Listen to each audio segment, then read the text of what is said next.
I am told to open the session as the opener.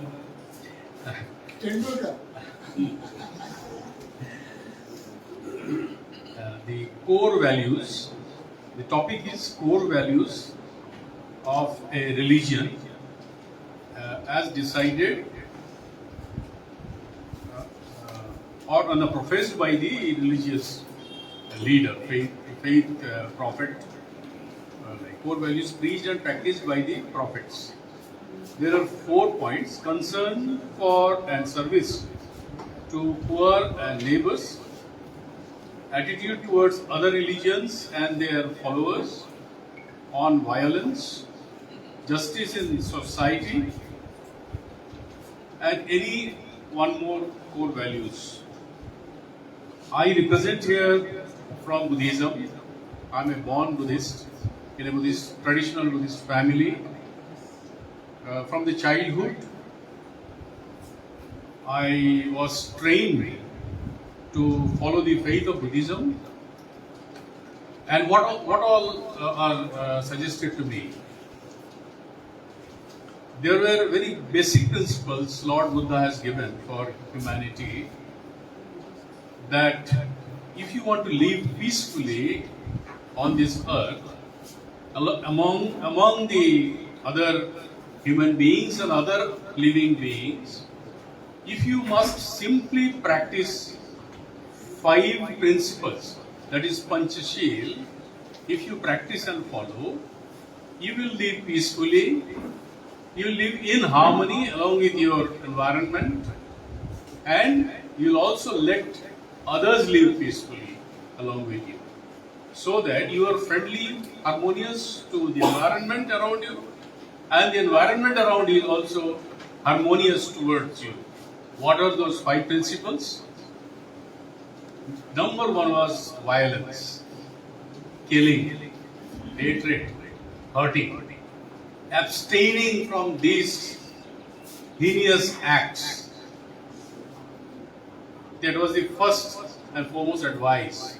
You must not kill, hurt, or having a hatred kind of thoughts for any human beings, also for any other living beings, not only human beings, for any other living beings.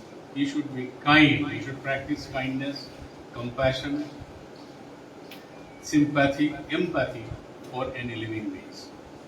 Number 2 was the teaching that yes, when you are living in a society, you also like a lot of things, you have likeness for a lot of things. As you will feel bad if somebody snatches it from you, similarly, other person also will feel bad if you snatches their belongings or their loved or beloved things. So abstain from those acts. Do not, there is also a kind of hearting. You love something and somebody takes it away, somebody steals it, you will feel very bad.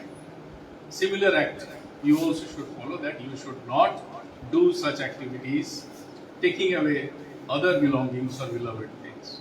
Number 3, respect all the beings, all the sex. Unauthorized kind of sexual activities, unauthorized, unwilling. You must respect other person belonging to any sex. That means that yes, if you are getting married, be dedicated to your family, to your wife, not to do adultery. Do not deceive your own wife. Abstain from such activities. Number 4 was your speech and thought. Through your speech, you should not hurt anybody. You should not abuse anybody. How do you feel when somebody abuses you through their speech? You feel bad? Similarly, if you feel bad on such activities, somebody is abusing you, others also will feel bad, feel hurt. So, restrain your speech, control over what you want to speak. This was the 4th.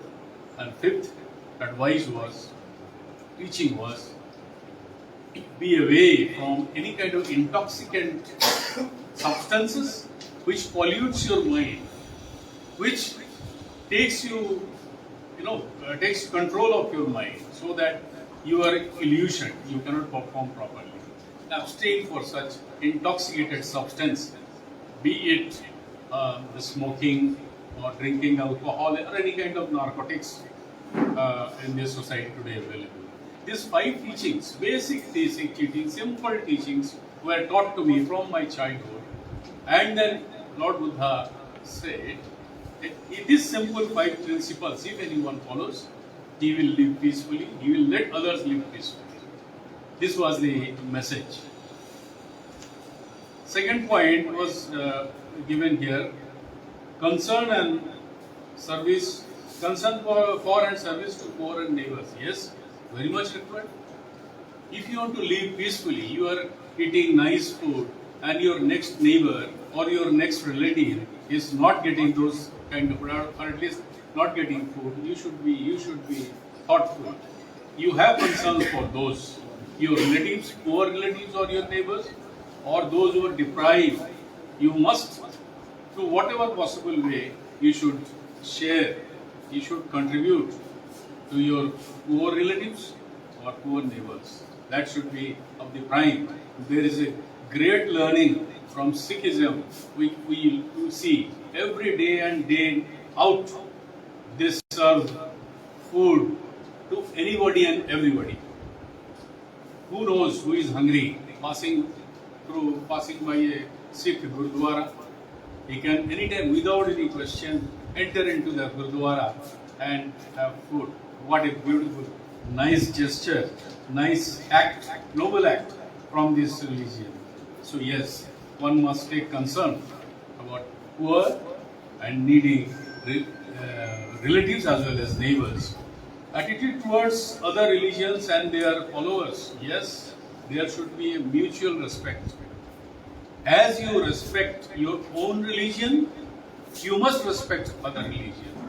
As you respect your own faith, you keep your own faith in a high esteem, you must so respect and keep in high esteem of other faiths. The other day, last week, I was attending a World Peace Summit in South Korea, Seoul, organized by HWPL organization. You must be knowing. HWPL stands for Heavenly Culture, World Peace and Restoration of Light. I was invited there as a delegate. There I saw a very beautiful concept they have evaluated and they are practicing it. What? To bring harmony. They are doing their bit. I'm just sharing with you, if you permit. Today, just few minutes back, I was listening to ma'am that yes, there is a lack of practice of our own religion itself. We have a lot of knowledge for myself.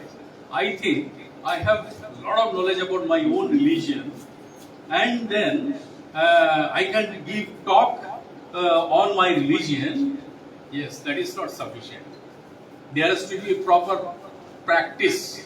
What you preach, you must practice. These things I have seen in that particular World Summit on Peace. For example, we can implement here also if all of us like it. They have started one religious education. Education of all the faiths. I do not know properly about my own faith. Where is the question I will know about others' faith? I have very less knowledge of Bible. I have very less knowledge of Quran, or I have very less knowledge of any other religion of this world, because I have no time today. Young generations have no time. Through this kind of 7 years, we come to know very little. But yes, to know properly about other faith, we must make some effort. We must also make effort to know our own faith, as well as we must make effort to know others' faith. Towards this noble idea, SWPL South Korea has devised a program called Religious Academy. There, a person from a faith will tell about the scriptures properly, from their scriptures, what is there, and they'll read, translate to those, and the attendees are people belonging to other faith. They should know directly from the scripture, and then with this process, for a continuous process for the past 1 year, what happened? People are coming to know about others' faith also, so that there is a confusion. There is no confusion. We know, yes, there are so many common things are available.